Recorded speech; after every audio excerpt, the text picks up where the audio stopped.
stories turn songs into symphonies, events into memories, and lives into legends. In our crowded world, knowing your story cuts through the noise so you can make your mark, whether you want to sell more books, increase profits, or just make a difference. At Sterling & Stone, story is our business. The Story Studio podcast is where we explore ways we can all tell our stories better.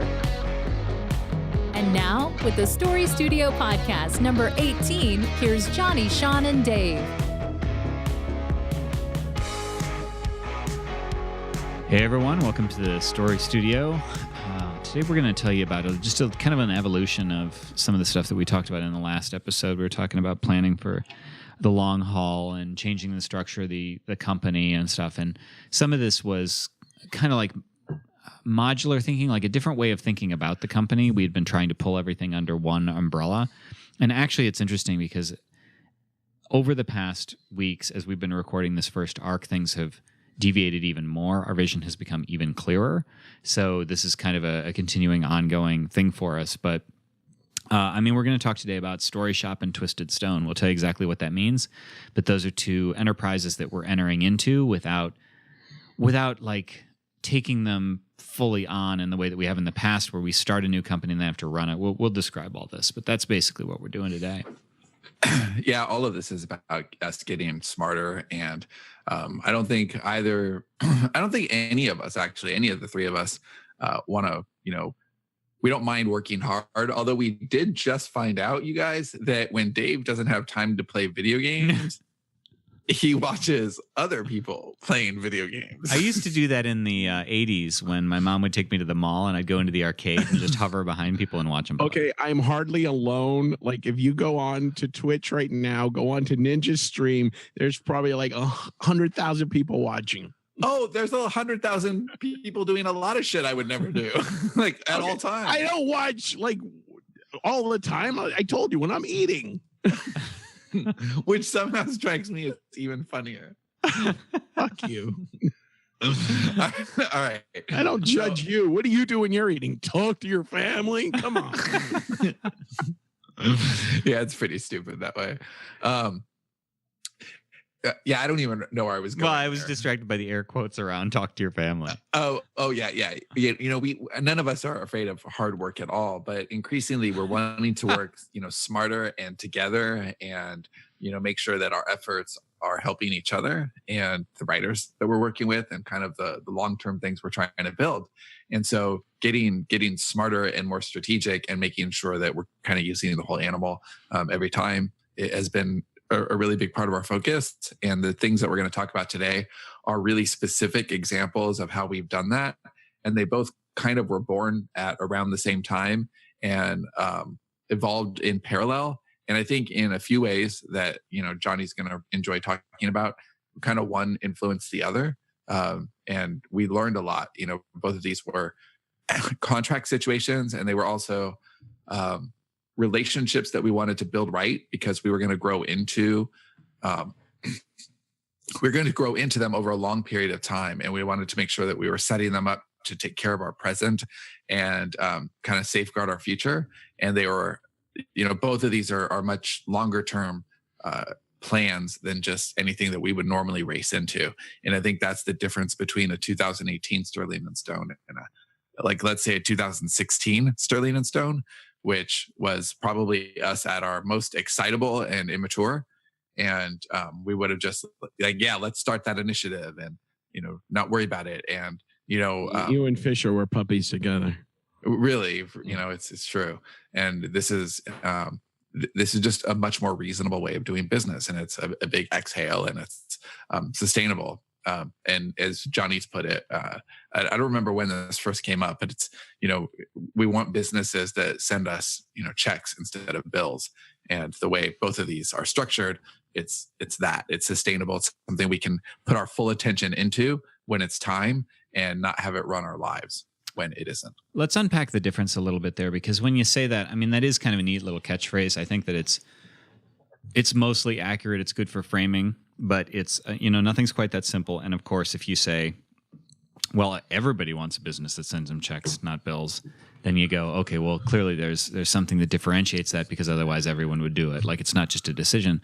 So we are giving something up here, and that is percentage and control, honestly. And I mean, not entirely control, but some control. And a lot of control, but it's the kind of control we don't really need or want to even. Yeah, I mean, I was thinking more of Twisted Stone, because we have a larger percentage of that, but even so, it's not really quote unquote controlled by us. So basically, if the way that we used to do things is we did things as if they were a new product, a new arm of the company. So if we were going to, like when we originally did StoryShop, we did the Kickstarter for it. And then we said we want to build, story world planning software. It wasn't even writing at that point; it was just planning. And we had some mock-ups. Seth did some mock-ups in Balsamic, and just like, this is how it'll work, all this stuff. And then when we built it, then it was like, okay, so now we need to kind of manage ongoing development. We need to have all the budget related to it figured out. Like, this much can go toward budget, and this much is incoming and site stuff. We have customers to support. We have a knowledge base to build. And at first it was like, okay, Seth, you handle that. We were 50-50 partners with him, but we treated it as if it was a division within Sterling & Stone, and Seth was the head of it. It's kind of how we treated it. And there were a lot of problems with that, which I won't go into, but the obvious ones, no matter how it had shaken out, are things like, it's one more thing to budget for and to manage. You have employees. We actually hired, we hired Jen as a marketing assistant for Christine, and then quickly tried to move her into that role, and then realized that was a mistake. But we tried to move her into there originally because, Seth isn't meant to be a manager. Like, he's a great starter. He's great. I mean, actually, he would be good as a manager if he had like huge amounts of support, but to run it himself doesn't make sense. And so these are the sorts of things that we were like top level trying to run this thing, and it was sucking away a bunch of money and not making money. And we were told by people who are way smarter in this space than us, look, you guys are really great at the ideas. You're really great at getting it, the first lap done, but you're not guys who are going to scale software. That's not your space. Go run your story studio. And we were like, no, we have a very clear idea about what we want this to be. And we dug our heels in. Well, everything intermingles when you do that. You don't have firm walls between anything. So for instance, StoryShop has always bled. StoryShop has never made money. We basically made money with the Kickstarter, and that was the last time StoryShop had a positive balance. We quickly spent it all, and then paved it, and then spent it all again. And spend our own money on top of it. Right, which is the whole point. Like, the money I'm so glad we did that. Right, the money that was coming in through other means, through our fiction or anything, like, it would come in and it would be like, well, StoryShop, we have to move it because it's just all Sterling & Stone. So we can't just artificially say, okay, that's StoryShop and this is Sterling & Stone. But we struggled for a long time. Like, it was just really stressful, and we couldn't do anything with it. We didn't have the know-how. There was I don't know. It just didn't make sense. So yeah, we had to decide: are we StoryShop or are we Sterling & Stone? Because building StoryShop to what it needs to be, we said, okay, this is at 3% of its potential. So how are we getting it to the rest of the 97% while also educating the smarter artists and taking care of our fiction? It's not happening. Well, we were operating at retail. It's like we were buying at retail and selling at retail. That didn't make sense. Like, in order to scale that, you need to operate on a wholesale retail. And I'm making an analogy. Do you see that subtle vibration he's got going on there, Dave? Do you think he's beating off under the table? I think he's doing something there. You ready? Wow. You need to. I just wanted to throw that in just to keep you guys awake. Sean's all vibrating over here, but basically, we aren't developers, and we don't have a team that we can work with intimately. So we were basically hiring an agency, and then you can't scale that. That doesn't make sense. We didn't have the infrastructure for it. So basically, when a company came along and it looked like a perfect marriage where they would basically be buying the StoryShop product and as a service and bringing it into something that they're already doing, and then it's part of their company, and we're a partner in that company, then it's like this separate module where, like, if that totally fails, and by the way, its chances of success have never been better because it isn't in our camp, but if that fails, it's just that one thing over there failing. It's one thing. It's like a stock you have. You know, if you have a stock and it goes to zero, then okay, well, your stock is worth nothing, but it's not something that's it's not losing your house. Yeah, we have a much more balanced portfolio now. So that's kind of the modular thinking, I guess, is maybe a good way to begin describing this. Is with StoryShop and Twisted Stone, we've been thinking in terms of leverage and superpowers and modularization. So the new StoryShop, I mean, maybe we should just tell that story because I feel like I'm kind of circling on the high level. Do you want to tell the StoryShop story as it has gotten to where it is now? Yeah. You mean kind of where we met our new friends and where it's going? Yeah. And just the reason that the deal appealed to us and what our role is in it is going forward. Yeah, absolutely. So we're at the, like right now, the, I don't know, 23rd hour, you know, I mean, all the way 58 minutes. We're at the very, very end of kind of sealing a deal with these people. And so we can't actually use their names, but we'll talk about them in the future. And for all intents and purposes, it doesn't matter because they're actually StoryShop now. And we met the new StoryShop people at this last Smart Artist Summit. One of the gentlemen flew in, and he'd been following the podcast, the show, for a long time. He was a Fiction Unboxed supporter. He's actually the gentleman who introduced me to Aaron Malos, who did our Unicorn Western. Oh, I didn't cover. know that. Yeah, so it's been a while. You know, it's been a long. I mean, that's the first thing that Johnny and I ever did together. So it's been a long time that he's kind of been orbiting as a smarter artist, and he had tried to kind of raise his hand and say, "Hey, look at what we're doing." For a year or so, and we were just kind of inundated with StoryShop, and didn't really connect with what he was doing. And he just said, "Hey, can I, you know, if I come down to the Smart Artist Summit, can we have lunch together?" And we said, "Yes, absolutely." And right about that time, maybe 3 weeks before we met for lunch, we were really deciding what to do with StoryShop, and we had some really good ideas as to who we wanted to contact next. And we weren't really in a hurry at that point to take the next step. We were in a hurry to get the next step right. And we had to be very strategic about what that was going to be, because we knew that what we had now wasn't working. And we either needed to do like almost nothing or way, way less, or we needed to just like triple down and really get into the StoryShop business. And that would require getting exactly the right partner. So we were poised to have this conversation, but we were also looking at different partnership opportunities that were kind of out there on the fringes. But one of the things that I think we're great at Sterling and Stone is vision. Like that's our strength. We're pretty good at kind of reading the pulse of where things are going to go and leaning into that. And we definitely thought we had some pretty awesome vision for StoryShop. And we sit down with this guy, and there's really no part of our vision that he hasn't already explored. And they're just a really smart company where we had basically spent the same amount of money, and their results were just so much more impressive. And really, like, they're just the right people to partner with. And so the deal that we kind of wanted to work toward, and what we have worked toward, is that they do all the stuff that we're not good at, and we do the stuff that we're great at. So, and part of that is running the business of StoryShop. Right. We should not ever run the business of StoryShop. We shouldn't do any coding. We shouldn't do any development. We shouldn't do any of that. No customer support. No, that's not our billing, sweet spot. No accounting for it, none of it. What we're super good at is kind of that vision stuff, and, using the product and shaping the product and getting the product into schools on a macro level. Like, how are we, what is kind of the long-term vision and strategy here?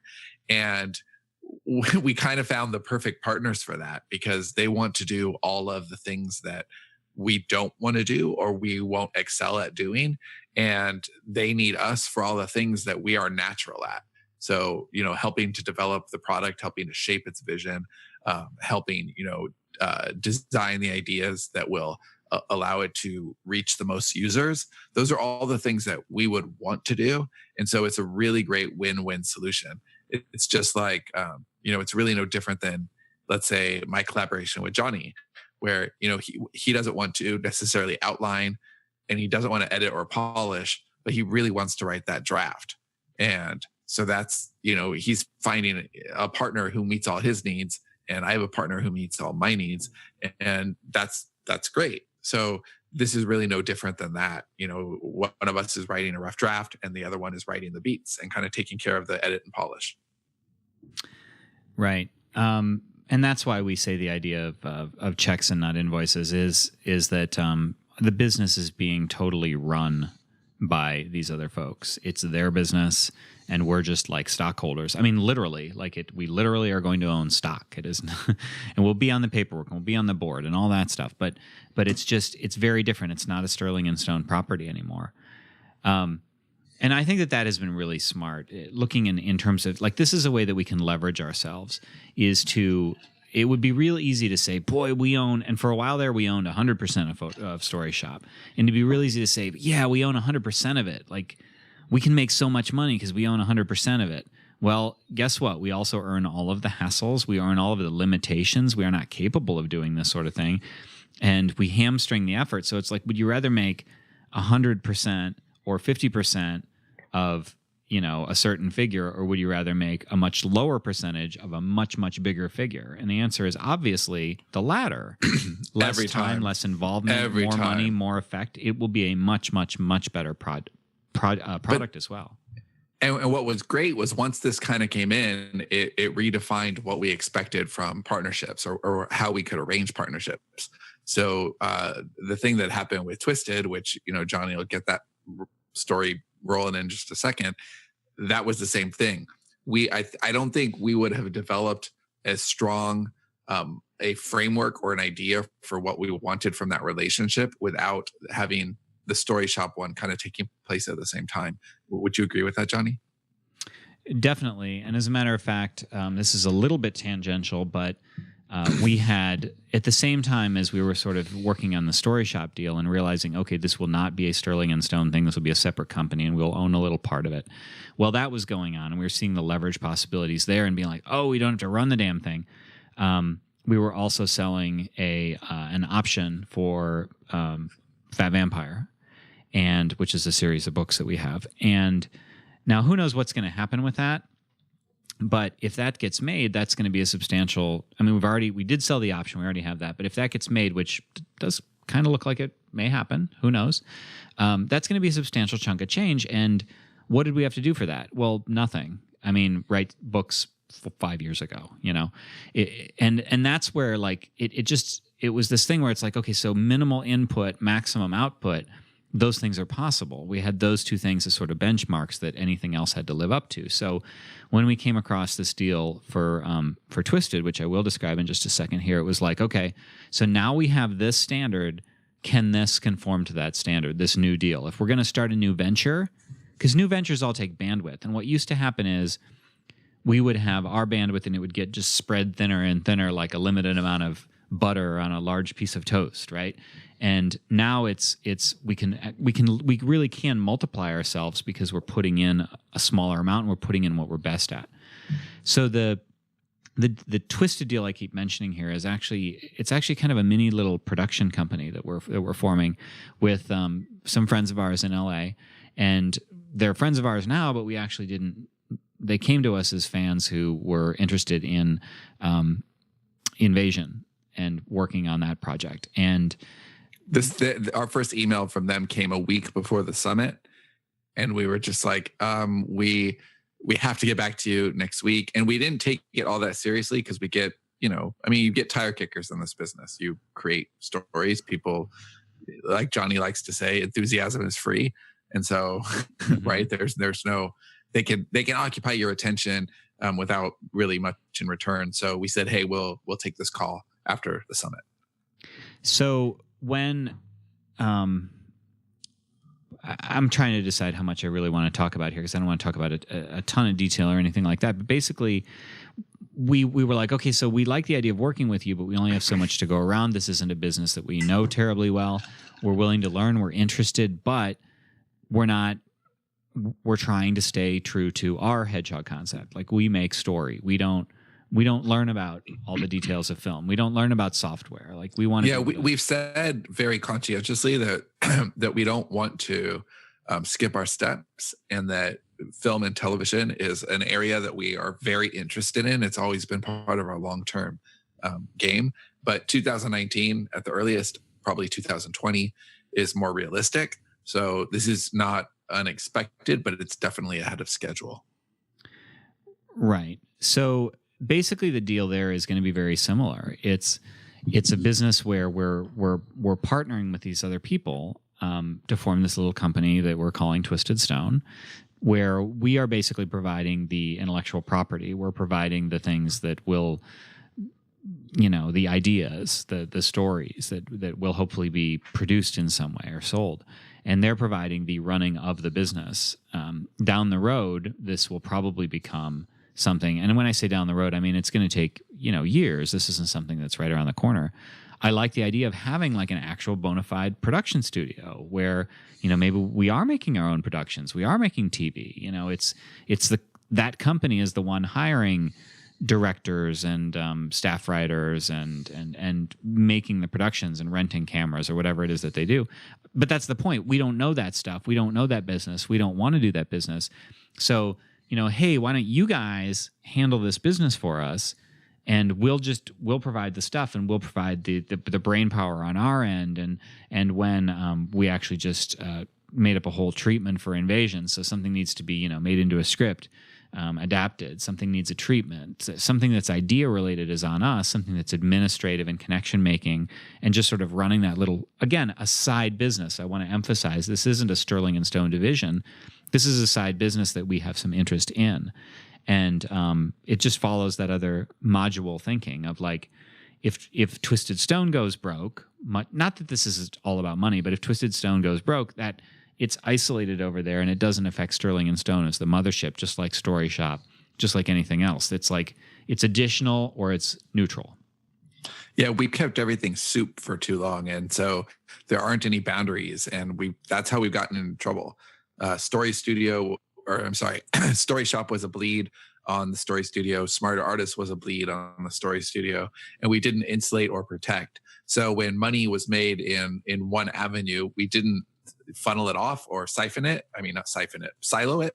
So, okay, well, that money goes to that location. So StoryShop never paid for itself because revenue from StoryShop was never enough to cover StoryShop. So it would just come from Sterling and Stone. And same for any division. Fiction was the only one that consistently, for what we put in, we got at least that or more out. But we never did our job to measure that and to say, okay, well, here's what's working, and let's double down on that area of fiction. And now that we are a story studio, we can measure everything as far as our stories and behave in that way. But that's because somebody else out there is handling both StoryShop and the script stuff is awesome, because yes, we want to get into film and television, but we don't want to be squirrels about it and all of a sudden jeopardize all the book stuff that we have been really putting all of our attention into making sure that we did it right, for the rest of next year. We would fail. Like if we went off to just go, sell our stuff to Hollywood, but this isn't what we're doing. Instead, the satellite company, Invasion is kind of a pilot, because that's the property they're most interested in right now. That's the one that, got their attention. It's the one that they're most excited about getting financing for. But it could happen with any of our properties. And so right now, as our relationship is new, they're getting their relationships in order, and going to try to really understand our catalog and know what it is that they can sell, know what it is that we as Sterling and Stone are most able to produce, and just open those doors and start those relationships, because that's really what that particular business is all about. We are an IP factory. We just create stories. So if our stories prove commercially successful, we have a lot more that we can offer. I want to know what Dave thinks about all this. I'm wondering how much of this is news to Dave, actually, because we've been making all these deals. Are you just bored over there? We're doing TV and movies now? What? No, I like that whole side of business, like StoryShop and a lot of smarter artists, I've never liked all of that stuff because I felt like, we didn't need to do all that. I think the entrepreneurial side of you needed to do it. I didn't need to do it. The risk was too big. The money loss was too big. And I always hated that stuff. I think this is a much smarter way to do what we want to do and step into it without risking everything on the fiction side in our company and our livelihoods. So yes, I'm happy of this direction, how it's going. Well, that's actually a really good lens through which to see this that I hadn't really thought of. Is that, I mean, I had thought of it, I just hadn't articulated it. Is that what this does? Because it's not just like, okay, so we can leverage. Okay, that's cool. It does allow us to do what we should be doing. So, for instance, Sean gave me the invasion screenplay, the pilot, to go through and just kind of add some flair to. And this was, I don't know, 2 weeks ago, and before we handed it in. And I had a hard time justifying the time on it because at the time I was in the midst of some stuff that needed to be done that was more, it was basically the stuff that we're giving away. I'm sorry, that we're getting away from, but it was like, it was weird to realize that the screenplay, the script, the creation, the story stuff, that's what we really should be doing, but it had to be relegated to a second place, a second spot in the queue because of some stuff that we maybe shouldn't have been doing in the first place. So what this does is it allows us to work on our core competency, because that sort of thing, doing treatments for other stuff that we're doing, participating in these big story meetings, I've had to miss out on a bunch of those recently because I've been working on something. That's the stuff that we shouldn't have to miss out on. And you do that by being lean and focusing just on our core competency, which is stories, and rather than going off and doing all this other stuff. And when we took some divergent paths, and I think that everything happens for a reason, a lot of the connections that we're going to go forward with, connections and just mental constructs and ways of seeing our business, wouldn't have happened if we hadn't taken the wrong turns.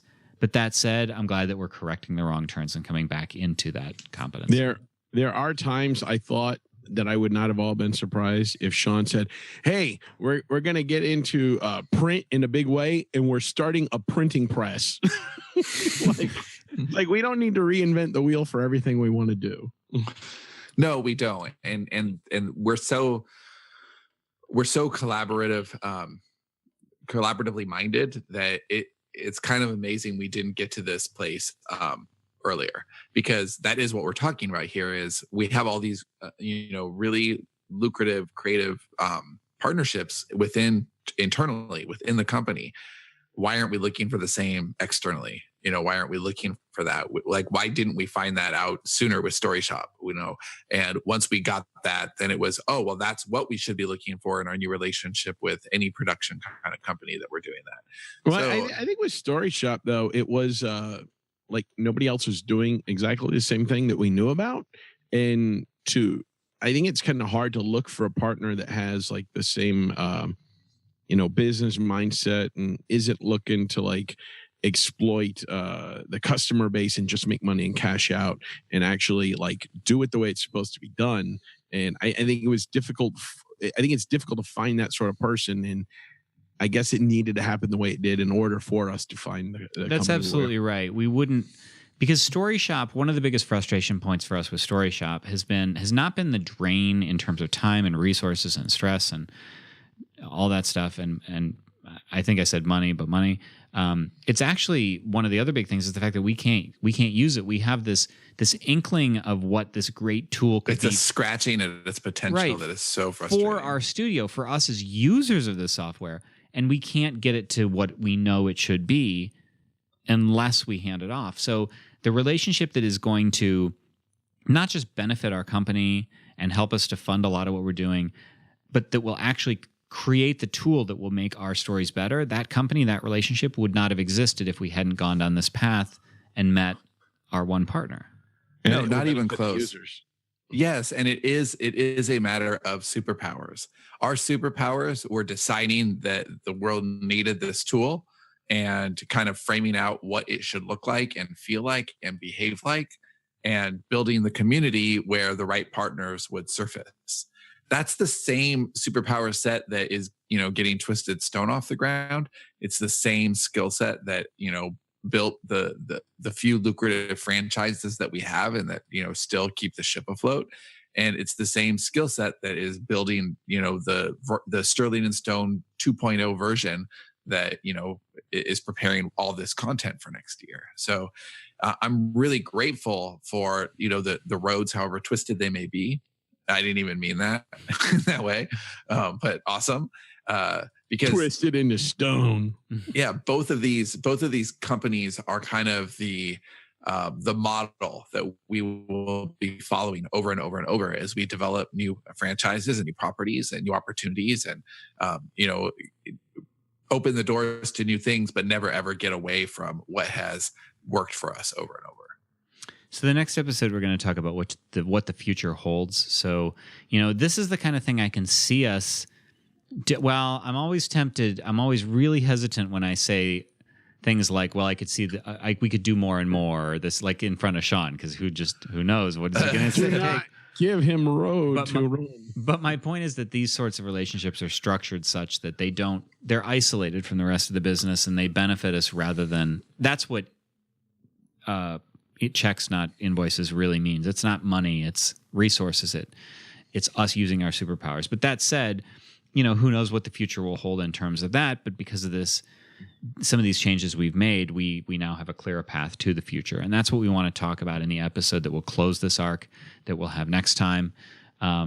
What the future is, where we see our studio going, and then who knows where we'll go from there. So thank you very much for listening to the Story Studio. See you next time. Thanks for listening to this episode of the Story Studio podcast. Are you wondering what the ever-growing demand for superb storytelling skills means for your future? Check out our latest interview as Johnny and Sean dive deep into that question in Storytelling is the Future, How to Build on Your Self-Publishing Success. Download the interview from the info box or show notes in YouTube, or head over to sterlingandstone.net/future.